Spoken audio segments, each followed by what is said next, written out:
수십 개 종목을 사 놓았음에도 불구하고 평균적으로 마이너스 30% 뭐 이런 식의 손실이 날 수 있는 거거든요.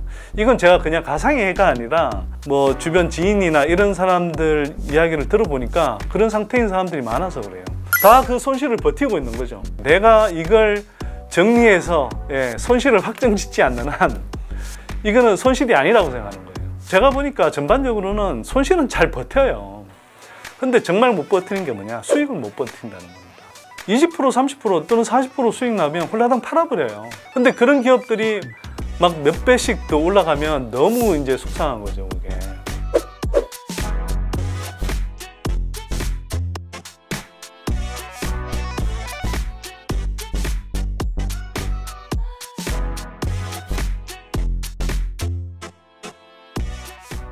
소장님이 생각하시는 어떤 중요한 순서가 혹시 있는지, 그런 보석 같은 기업을 찾아내는 방법이. 네. 일단 신호와 소음을 명백하게 잘 구분하셔야 된다. 뭐 오늘도 제가 이제 보니까 어떤 매크로를 다루는 그 애널리스트가 어제까지는 막 이제 뭐 향후에 연준이 추가로 이렇게 금리를 더 인상해 갈 가능성이 높고 상대적으로 터미널 레이시라고 그러죠. 이 최종 금리가 조금 더 높은 수준까지 오래 갈 수 있다. 뭐 이런 이야기 때문에 최근에 좀 조정이 빌미가 되기도 하고 그랬었잖아요. 예, 그래서 조금 조정을 더 받을 것 같다라고 막 이야기하시던 분이 오늘은 어제 이제 미국장에서 엔비디아가 엄청난 이제 호실적을 기록하고 뭐 그러면서 나스닥을 하드 캐리하면서 끌어올리니까 뭐 다시 주가가 오를 것 같다. 이런 식으로 코멘트를 하는데 그 시장을 계속 보고 있는 분도 이렇게 하루 왔다 하루마다 어제 다루고 오늘 다룬 이런 코멘트를 하는데 그걸 가지고 투자를 하시겠냐는 거죠. 저는 그게 지금까지 정말 제대로 된 그 투자의 대가들이 다 그거 보고 투자 못한다 그렇게 이야기를 했음에도 불구하고 많은 사람들이 거기에 휘둘리는 투자를 한다는 거예요. 그래서 그걸 벌써 던지셔야 된다. 존 메이너드 케인즈가 20세기의 가장 위대한 경제학자 중에 한 사람 아닙니까? 그렇게 그 경제학계의 거물인 케인즈조차도, 그리고 매크로 경제 흐름의 대가인 그 사람도 매크로 시향을 쫓아가는 투자로는 수익을 못 냈거든요. 그런데 그 사람이 이제 뭐 지금 관점에서 보면은 그 개별 기업의 어떤 가치나 매력도에 천착하는 그런 투자를 하면서 사실 투자의 대가로서도 이제 성공한 거거든요. 그래서 거기에서 힌트를 얻으셔야 됩니다. 뭐 수익을 내는 그런 원리를 어떻게 익히냐 이렇게 말씀을 하시는데, 제가 이 말씀을 자꾸 강조해야 되는 이유는 뭐냐면 이거부터 벌써 던지셔야 된다. 이거 진짜 잘못된 상식이고, 주식 투자를 하려면 온갖 매크로 경제 흐름이나 뭐 이런 디테일한 내용을 재빨리 알고, 그 다음에 예를 들어서 기관에서 강조하는 것처럼 오늘은 A 섹터, 뭐 내일은 B 섹터, 다음 주는 뭐 C 섹터, 이런 거 따라가면서 투자하는 게 그게 아주 현란한 투자법이고, 그렇게 해서 수익을 낸다라고 생각하는 것은 굉장히 잘못된 방법이라는 거죠. 특히 개인들은 그렇게 못한다. 거대 기관들은 뭐 나름 리서치 조직도 있고 또 굴리는 자금의 규모가 크기 때문에 적절한 수준의 자산 배분도 해야 되고 뭐 그렇게 해야 되지만, 개인 투자자들은 보통의 경우에 그냥 몇억 원 투자하고 뭐 좀 크게 투자하는 분들이 뭐 몇십억 투자하는 사람들이 뭐 많이 하는 편인데, 그런 사람들이 굳이 막 대형 종목을 골라야 될 이유도 없고, 또 막 20개, 30개씩 이렇게 종목을 쪼개서 투자해야 될 이유가 전혀 없거든요. 그래서 제가 강조하는 건 이겁니다. 여러분들은 다윗인데도 불구하고 다윗의 방법으로 싸우지 않고 골리앗의 방법으로 싸우고 있다. 그러면 진짜 골리앗한테 맨날 밟히죠. 다윗이 골리앗을 어떻게 이겼냐? 현대 사가들의 뭐 분석에 따르면 게임의 방법을 달리 했기 때문에 이긴 겁니다. 개인 투자자들이 수익을 잘 내는 방법이 따로 있다. 이걸 아셔야 되는 거고요. 그 방법의 기본이 뭐냐? 그냥 딴 거 없어요. 진짜 제가 보기에는 지속적으로 성장할 좋은 기업들을 가능하면 싸게 또는 저렴하게, 적어도 합리적인 구간에서, 또는 구조적으로 성장하는 기업들은 지속적으로 향후에 이제 뭐 10년, 20년, 30년에 걸쳐서 성장한다고 하면 그나마 좀 조정을 받는 구간에서 적절하게 배분해서 장기적인 관점에서 투자하시면 대부분의 경우는 성공할 수밖에 저는 없다고 생각하는 거고요. 그냥 기관들이 그 A 섹터에 모멘텀이 닿았을 때 리포트 나와서 좋다고 하고 자기네들은 딴 섹터로 옮겨가고, 그래서 이 총알 바지하는, 물량 바지하는 그런 식으로 계속 따라가면 사실 손실만 누적된다는 거죠. 고수익을 올릴 수 있는 기업 자체를 찾아야 된다. 그 100배 주식이라는 그 책이 있는데 그 책의 후반부에 가면 부록으로 한국에서 1990년부터 2019년 정도까지 100배 이상 성장한 기업들 리스트가 쭉 나와요. 저도 그걸 보면서 좀 놀랐는데 그 100배 기업이 2019년까지 110개가 넘더라고요. 근데 그 중에 한 40여 개 정도는 불과 10년 범위 안에 100배 주식이 됐다는 거죠. 근데 왜 그런 사실은 많은 기회들을 줬음에도 불구하고 이걸 많은 투자자들이 그냥 20% 30% 수익 내면 많이 냈다고 생각하고, 또 한편으로는 주식 투자라는 게 그냥 내가 여윳돈으로 조금 뭐 재테크 차원에서 약간 돈 좀 불리는 거지 진짜 돈 버는 거 부동산이라고 생각하고 비중을 실어서 주식 투자를 한다, 장기적인 관점이 탄다 이렇게 생각하지 않으시니까 그런 건데, 정말 주식 투자는 사실은 제대로 자기가 공부를 해서 하면 수익의 기회를 엄청나게 준다는 것 자체를 일단 인지를 하셔야 되고요. 그러면 그 고성장 또는 고수익을 주는 그런 기업들이 어떤 특징이 있냐? 이 뭐 100배 주식이라는 책에도 그렇게 나오고 저도 뭐 마찬가지로 주장을 하는데, 기본적으로는 성장 또 성장, 고속 성장을 지속적으로 할 수 있는 기업. 이게 첫 번째 요건이고, 두 번째는 가능하면 그러면서도 밸류에이션이 쌓여야 한다. 기업 가치가 낮아야 한다. 처음 출발할 때. 예를 들면 뭐 애플이라든지 삼성전자 같은 회사가 지금 비교적 짧은 한 뭐 2, 3년 안에 이 기업이 10배씩 주가가 오르고, 또는 심지어 뭐 50배, 100배가 오른다고 생각하기 힘들잖아요. 왜냐하면 삼성전자가 지금 상황에서 막 한 10배씩 성장해버리면 이 자체가 한국 경제 규모의 한 2배 정도가 돼버려야 되는 거거든요. 그런 일이 사실 생겨나기 힘든 거잖아요. 자, 그런데 예를 들면 지금 시총이 한 2천억 원인데, 그동안 예를 들면 뭐 적자 상태에 있었지만 꾸준히 이제 기술 개발을 해서 그렇게 해서 성장하는 섹터에서 굉장히 주요한 플레이어로 부각이 된다. 그러면 이런 회사는 경우에 따라서는 뭐 5배, 10배, 20배 이렇게 성장할 잠재력이 있는 거죠. 조금 조심스러워서 종목의 실명은 거론하지 않겠지만, 예를 들어서 원래는 디스플레이 업종이었는데 이 디스플레이 산업이 중국의 추격 때문에 사실 많이 망가졌잖아요. 그런데 이 기업이 일찌감치 그 2차 전지 업종 내에서 뭐 조립 공정 안에서도 이 레이저 노칭이라고 하는 새로운 어떤 그 노칭 기술을 개발해서 국내 그 배터리 3사 가운데 한 회사에 이제 그 지속적으로 거의 전속적으로 공급을 하고 있는 회사가 있습니다.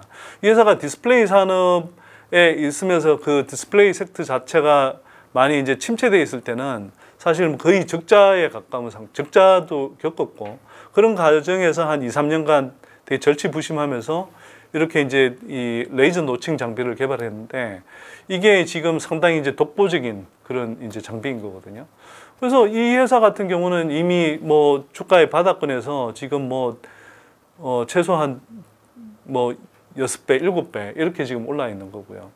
여기에서도 다시 저는 몇 배가 올라갈 수 있는 잠재력이 있다고 생각합니다. 그러면 이런 회사들 같은 경우는 시가총액이 막 1,000억도 안 되던 상태였거든요. 그러니까 이런 회사가 적자 상태를 벗어나서 그 구조적으로 성장하는 2차 전지 섹터 안에서 정말 꼭 필요한 어떤 그 기술을 개발해서 아주 독점력이 강한, 또는 기술적 진입 장벽이 상당히 있는 그런 그 사업을 계속해 간다. 그러면 이런 회사는 사실은 뭐 5년, 10년 이렇게 성장해 가면서 주가가 수십 배씩 올라갈 가능성들이 있는 거죠. 처음 이제 바닥권에서 생각을 해보면.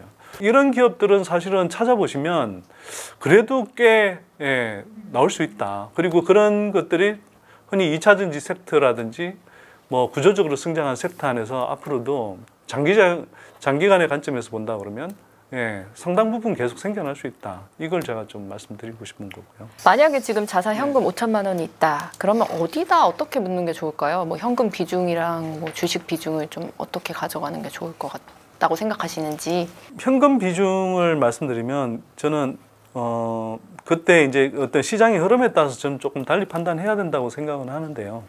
대체로 저는 이게 주식을 이제 이게 개별 종목 단위로 투자하는 게 아니라 포트 단위로 투자하라고 말씀을 드리고, 포트 단위로 투자한다는 것은 적어도 한 5개에서 7개 정도 이렇게 종목을 넣어서 투자한다라고 하면 이제 골고루 이제 주가가 상승하면서 그 이제 수익을 실현하게 되고, 또 그렇게 수익을 실현한 자금으로 다음 뭐 더 좋은 종목을 계속 발굴해가면서 투자하시면 되는데, 그러면 시간이 지나면 지날수록 주식 자산의 규모가 커지는 것이거든요. 그래서 제가 비유를 들자면 주식 포트 안에는 사계절이 다 담겨야 된다 이렇게 이야기합니다. 그 사계절이 담겨야 된다는 건 뭐냐면, 봄에 씨를 뿌리고 여름에 한참 뭐 작물이 자라서 가을에 수확하고, 그리고 겨울 농한기에는 이제 쉬어가잖아요. 실적과 주가가 이제 동시에 좋아지는 어떤 초기 구간인 경우도 있고, 또 이제 그 회사가 이제 시장에서 충분히 성장성이 부각이 되면서 한참 무럭무럭 자라는 여름철을 향해 가는 경우도 있고, 또 이제는 충분히 이제 성장해서 어느 정도는 뭐 수확을 해서 이른바 수익 실현을 할 수 있는, 그게 전부는 아니라 할지라도 뭐 일부일지라도 수익 실현을 할 수 있는 그런 단계로 가는 경우들도 있고, 또 한편으로 그렇게 수익 실현을 했으면 그 자금을 가지고 일정하게는 또 현금으로 둬야 되는 경우들이 있는 거죠. 뭐 현금 비중은 그때그때 조금 늘어나기도 하고 줄어들기도 하는데, 현금 비중은 저는 가능하면 일반적인 경우에는 뭐 많을 때 20, 30%, 뭐 21년 하반기부터 이렇게 금리 인상의 여파가 되게 큰 것으로 느껴진다면 뭐 최대한 40% 정도까지 그렇게 현금을 좀 보유하는 경우들이 있다가, 예를 들어서 뭐 10,000원에도 싸다고 생각했던 기업인데 이게 계속 뭐 매크로 흐름 때문이든 그 기업에 대한 시장의 어떤 일시적인 오해 때문이든 이게 8,000원, 7,000원, 6,000원까지 떨어졌다. 그러면 있는 자금으로 최대한 그 주식을 사 모으면 되는 거고요. 뭐 더 떨어지면 그냥 전부 하는 거고요. 정말 좋은 기업을 잘 골랐다면 시간이 지나면 다시 주가가 오르게 마련이거든요. 개인 투자자들이 이제 주식으로 노후 걱정 없는 인생을 이제 보내려면 어떤 마음으로 주식 투자에 임해야 될지 그래도 한번 뭐 다시 이야기를 해주신다면. 주식시장은 마음이 조급한 사람으로부터 인내심을 발휘할 수 있는 사람에게로 부가 이전되는 과정이다, 이렇게 이야기를 하죠.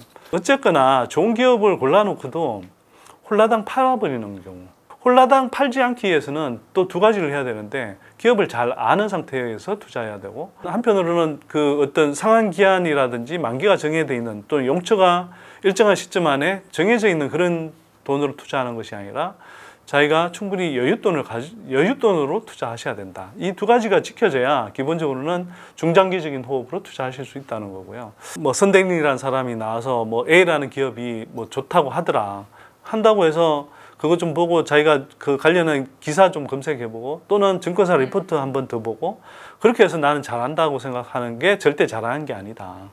그 기업을 잘한다는 것은 사사치 모두 속속들이 잘 알아야 된다는 것이고, 그 양적인 측면에서 질적인 측면에서도 다 충분히 스터디를 하셔야 된다는 거죠. 또 한편으로는 그 기업을 잘 알고 투자한다는 것은 처음 투자하기 전에 또는 투자하는 초기에만 그 기업을 잘하는 것이 아니라 그 기업이 계속 변모해 가잖아요. 변모해 가는 과정에서 그걸 계속 지속적으로 모니터하면서 주가가 오를 수도 있고 내릴 수도 있는 거 아닙니까? 그 주가 대비해서 이 회사의 상대적인 매력도를 계속 추적하고 판단하실 수 있는 상태가 되는 것, 이것이 제대로 잘 알고 있는 상태에서 투자하는 것이다. 그 워렌 버핏이 이 말도 했거든요. 왜냐하면 리스크라는 것은 자기가 무엇을 하는지 모르는 데서 온다는 겁니다. 그래서 앞에서 말씀드린 대로 막 종목을 20개, 30개씩 투자한다고 해서 리스크를 피할 수 있는 게 아니라, 정말 자기가 잘하는 기업을 속속들이 알고 투자할 때 그때 리스크를 가장 쉽게 강력하게 해지할 수 있다.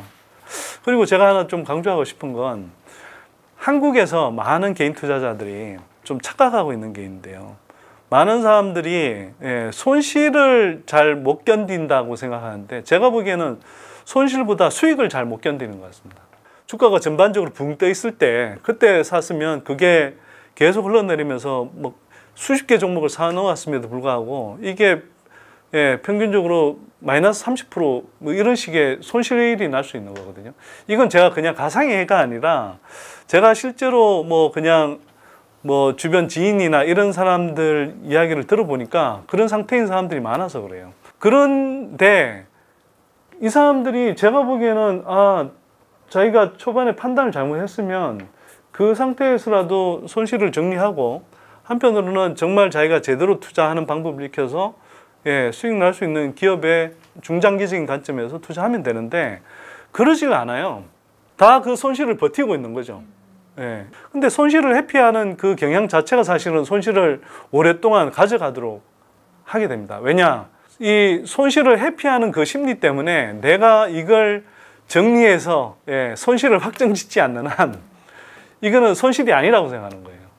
물론 언젠가는 또 뭐 주가가 상승해서 수익금이 될 수도 있죠. 근데 한편으로는 굉장히 그 시간이 오래 걸린다고 하면 그 상대적인 어떤 기회 비용이라는 게 되게 커질 수가 있는 거잖아요. 그래서 제가 보니까 전반적으로는 손실은 잘 버텨요. 근데 정말 못 버티는 게 뭐냐? 수익을 못 버틴다는 겁니다. 20% 30% 또는 40% 수익 나면 홀라당 팔아버려요. 대부분의 사람들이. 근데 그런 기업들이 막 몇 배씩 더 올라가면 너무 이제 속상한 거죠, 그게. 왜? 아까운 기회들을 놓쳤으니까. 근데 그거는 본인이 사실은 그 주식 투자에 대한 제대로 접근법을 익히지 못하고 실력을 익히지 못해서 그런 거고요. 그래서 정말 좋은 기업이고 지속적으로 성장할 기업은 단순히 30, 40% 오르는 게 아니라 몇 배씩 오를 수 있는 잠재력들이 충분히 있다. 그리고 가능하면 그런 기업들을 골라서 투자해야 된다. 이렇게 말씀드리고요. 주식 투자에서 시간을 어떤 호흡으로 투자하느냐에 따라서 사실 승패의 확률이 굉장히 달라진다. 예를 들어서 하루에 투자를 해서 수익을 낼 경우와 손실을 볼 경우는 반반이라고 한다면 이게 1년 범위로 늘리면 대략 한 60%, 65% 이상 되고요. 만약 이게 5년, 10년 간다고 그러면 자기가 정말 엉터리 종목을 고르지 않았으면 대부분의 경우는 자기가 투자한 시점보다는 보통 주가가 올라갈 확률이 굉장히 높아집니다. 장기적인 관점에서 투자할수록 승률의 가능성이 매우 높아진다는 거거든요. 최소로 자산을 좀 어느 정도 갖춰놓는 게 노후 파산을 막을 수 있다고 생각을 하시는지, 부동산이랑 뭐 현금 비중은 얼마를 가져가면 좋을지 설명 부탁드릴게요. 뭐 그런 질문들을 언론에서 많이 하는데요. 정답이 어디 있겠습니까, 그게? 자기의 어떤 삶의 철학이나 눈높이에 따라서 다 다른 거고요. 정말 그냥 물질적으로 난 여유롭게 살고 싶다. 그런 분들은 예를 들어서 보통의 경우는 한 30억 정도 있으면 그래도 웬만큼 노후를 여유 있게 준비한다 이렇게 생각을 하잖아요. 저는 그 정도는 뭐 제가 판단하기에는 한 30대부터 그냥 한 30년 정도에 걸쳐서 투자한다. 그리고 1년에 예를 들어서 뭐 평균적으로 5에서 10% 수익률을, 평균 수익률을 꾸준히 낼 수 있는 실력을 갖춘다. 제 관점에서는 그건 충분히 그 매우 보수적으로도 충분히 가능한 목표거든요.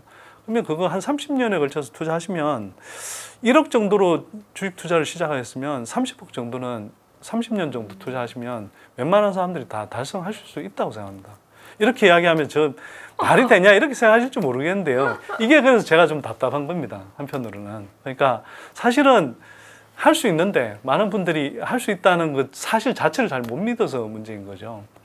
노후 파산을 막기 위해서는 딴 방법 없습니다. 빚을 무리하게 안 쓰시면 됩니다. 제가 과거에 부동산 문제 이야기할 때도 핵심적인 메시지는 늘 그거였습니다. 무리하게 빚내서 집 사지 말라는 거였거든요. 그 제가 왜 그걸 강조하냐 하면 무리하게 빚내서 집 샀을 때 뭐 경우에 따라서는 그렇게 해서 뭐 투자 수익률 관점에서 굉장히 투자 수익률이 좋은 경우도 있지만 한편으로는 잘못됐을 때, 특히 뭐 고점에 예를 들어 샀을 때 무리하게 빚을 낸 경우에는 노후 파산이 아니라 그냥 그 자체로 그냥 파산해버린 경우들이 많거든요. 이미 지난 부동산 시장 하락 사이클 때 굉장히 많은 하우스푸어들이 등장했고 심지어 자살까지 한 사람들이 부지기수로 나왔다는 걸 좀 새길 필요가 저는 있다고 생각합니다. 그래서 주식 투자든 부동산 투자든 투자를 한다고 하면 무리하게 빚내서 투자하시는 것은 절대 안 된다. 다시 한번 강조드리고 싶습니다. 오늘 진짜 너무 꽉 채워서 정말 1, 2, 3부 저희가 진행을 해봤는데요. 민망합니다. 말하고 나니까. 소장님 오늘 말씀 정말 잘 들었습니다. 감사합니다. 네, 고맙습니다.